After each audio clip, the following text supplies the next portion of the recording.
Will engaging an agent help you find a job quicker to move to Australia than if you were to do so yourself? Well, if you want to find out, keep watching.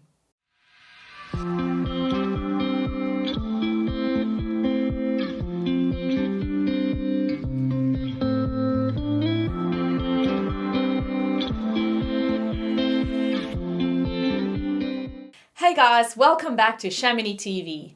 In today's video, I'm going to give you an overview of what the job market looks like in Australia and whether it's really worth employing or asking an agent to look for a job on your behalf. I've helped thousands of people in the past get the life that they want, and I too would love to help you today to just do exactly that as well. So, before we jump in, have you hit the subscribe button down below yet? We have lots more videos coming just like this one, giving you tips and information on how you could make it easier and quicker and more efficient to get your bum into Australia. All right, let's dive in. Here is the general landscape of applying for jobs in Australia and what you could do to increase your chances of landing that ideal spot just to be able to come to land down under. In Australia, most vacancies are actually advertised on Seek. Now, there are a number of job boards that you can go to, but the most prominent one is seek.com.au, and I think that's about something like 99% of all jobs are advertised on there. Basically, all jobs that are advertised on other job boards are also advertised on Seek, except for maybe potentially some of the government jobs. You can just look at the number of vacancies currently on Seek compared to some of the other job boards. They are so much bigger than any of the other ones, and also that's where even the job agents go to advertise vacancies that they have on their books. Indeed and Career One have substantially fewer jobs, about half in the case of Career One compared to Seek. And so most companies also usually do their own advertising of job vacancies. Yes, there are companies who use job agents or recruitment agents, as they're also known. But most companies just basically design, develop their own job ad, and then they pop it on their own websites, but they also put it on Seek because they too want to reach the most number of people possibly that they can get the best candidates to apply for the jobs. Labour is very, very expensive in Australia. And companies will do anything they can to obviously save as much so that they have more bang for their buck in the right places. So what they do is they employ technology as much as possible to do whatever job that they can automate for themselves through that. So for example, with advertising their jobs, they will put that on something like Seek, where it's a job board that does that task for them essentially, compared to, or in comparison to how things usually work in South Africa, where labour is much cheaper and you have people, agents, who take on the role of looking for jobs on your behalf. But again, because labour is so expensive in Australia, it's almost not worth it in the end. So it's easier for the companies to just advertise directly and then get the biggest pool of applicants that they can. And they know they can do that by advertising on seek.com.au. You would be able to earn much more in Australia for a lower paid kind of position than what you would get in South Africa. Or shall I say, for a more labour-intensive kind of role.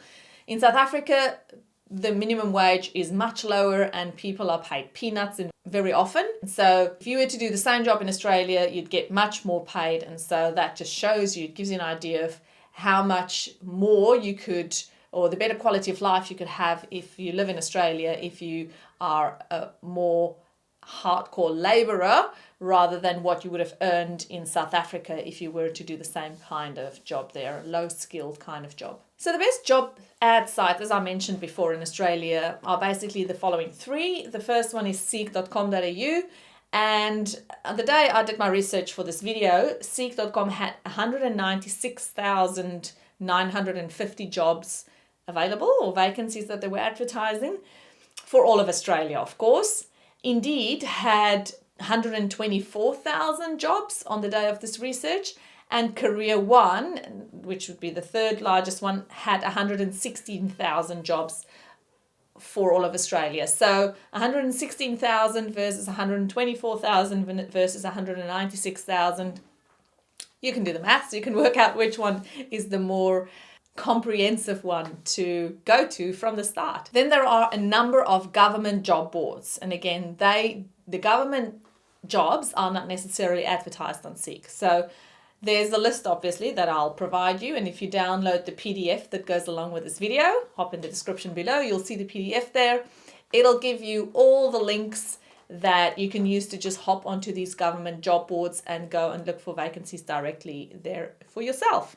Then the top recruitment agents, there are obviously a number of recruitment agents, but some of the most notable ones are Hayes, and then Michael Page Recruitment, and then also Adecco. Randstad is another one, and then Lester Blades. And some of them specialize more in, say, CEO kind of recruitment, and others focus more on maybe potentially government kind of jobs. So if you wanted to go and have a look at them, go on their website and they'll very quickly identify for you what kind of industries they prefer to focus on. So is all of this making sense for you up until now? If so, write hell yes down below in the comments so that I know you are following along. And herewith, my 20-step process that you can use to apply for jobs in Australia, I believe, in the most efficient way. Firstly, make sure that your skill set is on the shortage list or is closely related to the skill shortage list that Australia actually need people for. Secondly, do you already hold a visa or do you need company sponsorship? Now that's important because if you already have a visa, you can look for jobs that are open to anybody who have work rights in Australia. Whereas if you don't, you need to look only for jobs that are sponsorship linked. So you'll need to find jobs that are, or companies that are prepared to sponsor you into Australia so that you can obtain a visa to come and work here. If you don't have a visa yet, you'll need to check that you have sufficient points to meet the requirements for applying for a skills visa, and obviously enough experience because it works on a points system. And so if you don't have enough experience yet or you don't have sufficient skills, then you can find a way that you can upskill yourself to get to a level that will make you qualify for one of the job categories that are able or eligible to apply to Australia, then you can work towards that. You know, you don't necessarily have to come tomorrow, but if you know that this is the gap that you need to fill or this is the gap in your CV that you need to improve on, then you can take a year or two, however long it takes you to work on that. Obviously, keep in mind your age because that does play a major role in most of the visa categories for Australia. So the fourth step is now to set up a project timeline for yourself in deciding how you are going to approach applying for all these jobs. And I would suggest using a spreadsheet because then you can list it all the different steps and use some columns and then you can tick off and make some notes as you go along. So the fifth step is decide which jobs or job categories you are eligible for and would like to start applying for. And then obviously you list them in your spreadsheet again. And then you, depending on whether they need sponsorship or not, then you can approach it from that angle. If you need sponsorship, you need to just look for jobs with sponsorship. Otherwise, you can just hunt for any kind of jobs. The sixth step is to look for synonyms in those titles of your job or the career that you're in, so that, you know, you might be calling it a chef and they might be calling it a cook here, or whichever way it is. You might be doing IT analysis, and sometimes it might not be called information technology analysis, it might be a business analyst, you know. So think about brainstorm all different kind of terminologies that you can think of that would be related to the role that you do. And then when you go to Seek or any of the other job boards that you prefer to use, and you type in those terms or those phrases that's related to your career, you should be able to get a much larger pool of options that are available to you in terms of applying. And then the seventh step obviously is decide which area you want to move to in Australia, because that is another way of limiting or filtering through jobs that might be available to you. Of course, if you just want to get anything in Australia, then just go all of Australia. But if you specifically say want to move to Melbourne or Cairns or a regional area in Australia, then that's another drop box that you can go down on and add that to your spreadsheet as well. And every time you do a search for your specific job search criteria titles, remember in the previous step how you found those synonyms, then you can go and tick off all the ones that you've searched for, put a tick in your spreadsheet and go to the next one, put a tick and make sure that they fall into the geographical area that you are keen to move to. And then while you're doing your searching through this brainstorming / going in, You might take note of some of the other words that they use when they're explaining in their job ad about what that role might relate to. So there might be even more titles or phrases that you find in those vacancies that you can grab again and then go back to the chalkboard or to the drawing board and search for those phrases specifically too. So you might even get more results that come up in your job search. While you're going through the searching and looking at the results that come up process, make sure that you keep note and you keep track of all the ones, because surely you don't want to redo all of this again. So find your own system and how it's going to work the easiest for you. You can save a profile or create a profile on these websites and then save those jobs that you do find as you're searching through it that appeal to you. Or you can take screenshots, which is what I'd probably be doing both. Because if you take a screenshot, you keep the original ad, and sometimes those ads are not on there anymore. And if you want to refer back to it, then you have a copy of the original ad. And then obviously go to your spreadsheet and make a list of the number of ads that you have found that you'd like to apply for, and add their due dates of when you need to submit by into your spreadsheet, so that you can go to one of your next steps and make sure that you submit or put in your application before the time is finished. Then of course you can also, for step number 10, set up email alerts, which I really suggest you do, because if you search today, you will find all the vacancies that are available for today or up until today. But tomorrow they add new ones, and the day after, and you don't want to go back and redo all these searches. So just instead set up an alert that will automatically email you all the relevant ones that you want to know about as they come up tomorrow or the day after. And then again, go back to your spreadsheet, add them in there, put in the due date, and rinse and repeat. So once you've added the deadlines of when the applications need to be submitted by, you then should actually add a date of a deadline for when you want to put your application in by. I really suggest, and it's a good look, if you submit your application at least a couple of days before the due date for those applications.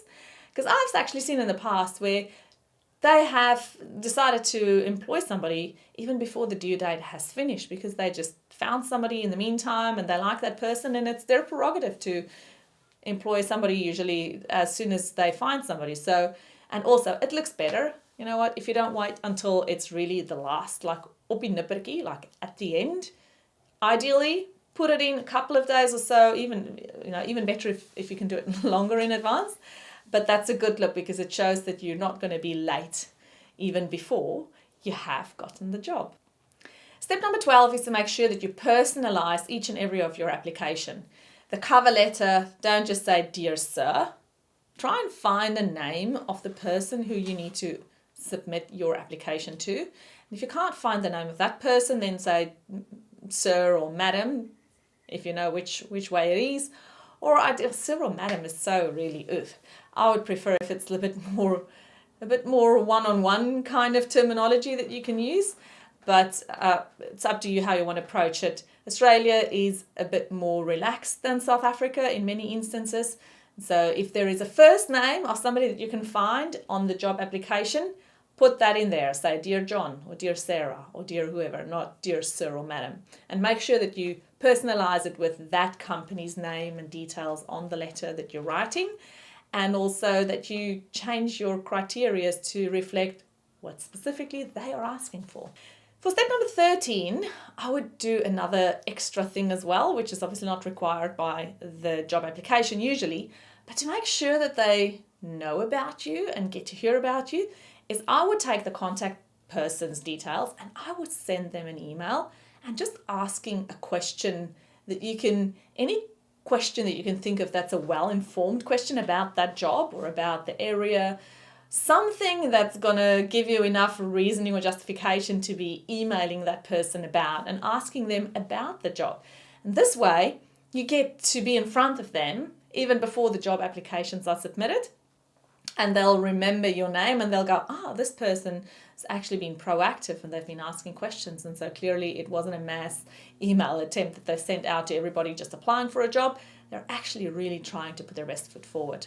So step 14 is just keep at it daily, keep doing your job applications, keep submitting them until you have done all your application that you've put in your spreadsheet. Remember that list of all the due dates and your own due dates.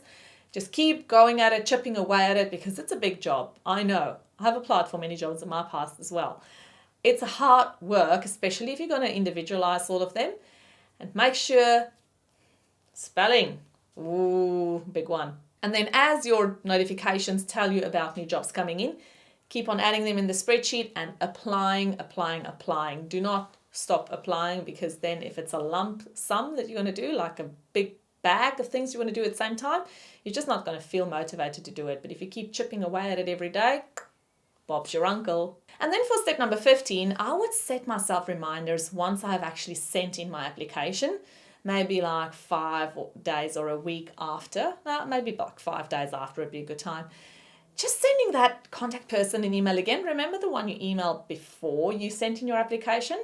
Send them an email again saying, "Hi, how are you going? I just wanted to check up and see that everything is okay, that you've received my application in good time, and if there's anything else that you need from me, don't hesitate to send me an email or give me a call, and I'm more than happy to provide more information about X, Y, or Z, or whatever it is that you might want to send them an email about." Step number 16 is don't stop trying. Yes, Rome wasn't built in one day. Neither did most people get their dream jobs with the first application they sent in. Just keep going at it. I know, but remember, this is a marathon. This is not a short sprint. This is not a 20-meter sprint. Just got to keep going at it. If you have the right skill set that Australia needs people of, and you know what that is because it's all listed on the occupational list that Australia requires, the priority and the skill shortage lists, then you will find a job at some point. You just need to keep on applying. Do not get demotivated. Do not say, "Oh, nobody likes me." No, keep going at it. And the more you do it, the more you'll learn as well. And you'll start learning the lingo. And when you have emails back and forth as you're applying, and remember sending those emails. Or even if you don't want to send an email, pick up the phone, give them a call. Say, "Hey, this is me. I'm phoning all the way from South Africa. But I just wanted to introduce myself and say I'm keen on applying for this job. If there's anything more any other more information that you could give me that would help me with my application, or if you just prefer me to go back and just submit whatever the search criteria or the selection criteria is for the job, then I am okay to do that." Australians like that personal kind of touch that you bring. Remember, for most people, this process takes weeks or months. So yes, just keep chipping away at it. At some point, you're going to get lucky. You got to be in it to win it though, so keep going at it. The 17th step of my 20-step process is if you get a Dear Johnny letter. Now, do you know what a Dear Johnny letter is? You know what? Those ones that says, "Dear Johnny, thank you so much for applying. And we know that we had a lot of good applicants for this position, and we were inundated with applications, and we appreciate you submitting, but on this occasion you have been unsuccessful." You know what you do? You write back to them. You say, "Thank you for having considered my application. I appreciate it a lot. And I am still keen on potentially joining your company at some point in the future. And so if any other vacancies can come up, can you please let me know? Or are you aware of any other vacancies going at the moment that you might be able to refer me to?" You just never know. They might say yes, and they might come back to you later on, because sometimes what happens as well is the person that they do appoint initially can't make it, don't want to make it, or it doesn't work out with them. So if you turn out to be on their shortlist initially, then maybe later on, if it didn't work out with that person, they might contact you again and go, "Oh, you know what? Even though that person got a Dear Johnny letter initially, we really liked their attitude. So we're going to give them a chance and see if they wanted to come in for a shortlisting interview." The 18th step is to keep your eyes on our Facebook group. You know what? South Africans wanting to immigrate to Australia, that's the one you got to be in. If you're not in it, you won't know about the exclusive vacancies that we sometimes do list in our group. That's only available to the people whose eyes are on the group. So make sure you've joined our group and you get the notifications set up for the Facebook group that every time we post something, you'll see it in your newsfeed. Step number 19 is to just let you know that if it was me, I would take the bull by the horns and ride it myself. I will be the one submitting my applications into job vacancies. I would actually cover both. I would do that as the main thing, and then also contact recruitment agents that I find that might be in the same industry as that I work in, letting them know that I exist, but I will not leave it at that. Don't make it their role and their responsibility to find a job for you. They only look after a few smaller pieces of the pie. When you go on seek.com.au or company websites or the government job boards, you have it all on a platter in front of yourself. Grab the bull by the horns and be in control of your future. Put in the applications yourself. That way you know that you get to be in front of the companies who are applying, and you don't land in some kind of pile, maybe potentially on a recruitment agent's desk if they have forgotten about you or didn't like you as much as maybe the next person. You never know. If it's yourself doing the job application, you know you'll get the best chance at going for the job. Step 20, and in the end of the day, it's up to you how you want to approach it. Again, as I said, if it's me, I would do self, and I'll also let the job agents know. But you know what? People have different interests in life, and some people prefer just to let somebody else do it for them. Whichever way, you got to be in it to win it. If you're not applying, whether it's directly yourself through an online job portal or through a recruitment agent or both, if you're not actually there, letting them know that you exist and you're interested in coming to Australia and working for them and contributing positively to that company's bottom line, then they will not know of you and you won't stand a chance of getting the job. Easy. Question of the day is, have you actually started applying for jobs in Australia yet? And if so, what was your favourite job board that you've used so far? Type it in the comments below. I'd love to see how you have approached it, whether it's seek.com or whether you've just gone to agents directly or whether you know of any other way that I haven't mentioned here today. Again, as I've said earlier, if you would like to have a summarized version of this talk, of this video, of the information contained in here, and also links to all those job board websites or the government job boards that I've mentioned in the video, then go to the comment section below this video, hit that link, it'll take you to a webpage, and then you can download the free PDF that goes straight to your computer. You can open it up and you just click on the links and it just takes you straight there. Too easy, isn't it? Also remember to have a look at the video that we did about how to Aussify CV to make it more Australian as opposed to having it in the typical South African format. Go onto our website, you'll find it there, or go onto our YouTube channel, and we also have a freebie PDF that you can download on there. It gives you a template on an Australian CV format, and it will give you a really good jump start into applying for these jobs that you're going to be putting in your spreadsheet. Make sure you hit the like button, please, subscribe, do all the things, share it with a friend. You know what? Come back tomorrow again. Would be lovely next time, tomorrow, whenever suits you, to see you and come and enjoy some of our more educational content that we have on our YouTube channel. We have content pumping out every week, often more than once a week. And so if you are subscribed and you have the notification bell enabled, you'll know immediately once we release a new video. You can also get on our email list, and that way we will let you know through your inbox that there is something special that you can go and watch that will give you more information about how to get your bum in Australia ASAP. And so the last thing I want to leave you with is remember, you know what I'm going to say.